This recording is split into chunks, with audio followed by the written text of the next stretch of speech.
உருளைக்கிழங்க வச்சு டேஸ்டியான ஒரு பெரட்டல் இந்த மாதிரி செஞ்சு பாருங்கள். அதுக்கு நான் பச்சை பட்டாணி ஒரு கப் எடுத்திருக்கேன். 2 உருளைக்கிழங்கு வாஷ் பண்ணிட்டு ஸ்கொயராக கட் பண்ணி சேர்த்துருக்கேன். 2 பெரிய வெங்காயம் நீளமாக கட் பண்ணி சேர்த்துருக்கேன். ஒரு தக்காளி கட் பண்ணி சேர்த்துருக்கேன். அது கூட 2 பச்சை மிளகாய் நீளமாக கட் பண்ணி சேர்த்துருக்கேன். இஞ்சி பூண்டு பேஸ்ட்டு 1 டீஸ்பூன் சேர்த்துக்கலாம். இது கூட 2 பட்டை, 2 கிராம்பு, 2 பிரிஞ்சி இலை சேர்த்துக்கலாம். வாசனைக்கு கொஞ்சம் புதினா தலை சேர்த்துக்கலாம். கொஞ்சம் கருவேப்பிலை சேர்த்துக்கிட்டு கெட்டி தயிர் 1 கப் சேர்த்துருக்கேன்.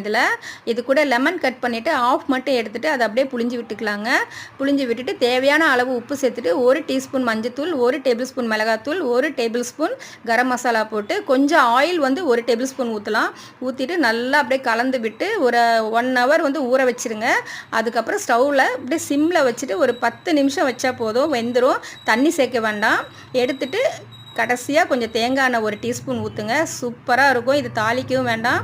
நல்லா டேஸ்டியாகவும் இருக்குது, ஹெல்த்தியாகவும் இருக்குது. ட்ரை பண்ணி பாருங்கள். செஞ்சு பார்த்துட்டு சொல்லுங்கள். தேங்க்ஸ் ஃபார் வாட்சிங்.